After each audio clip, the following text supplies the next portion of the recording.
নিয়ামত এন্টারপ্রাইজ আপনার চতুর্দিকে আমার নাতির দোকান নিয়ামত এন্টারপ্রাইজ মাশাআল্লাহ নাজমুল সাহেব আছে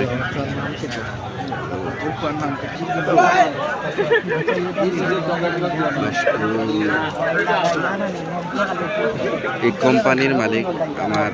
চাচা আলহামদুলিল্লাহ তো আমার নাতি আছে ইনশাআল্লাহ যদি তো 6 ml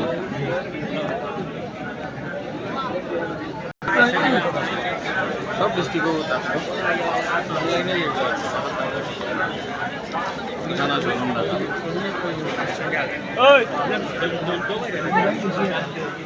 আলহামদুলিল্লাহ খুব ন্যায্য মূল্যে পাইবে আপনারা ইয়ে ইনশাআল্লাহ দোয়া রইল।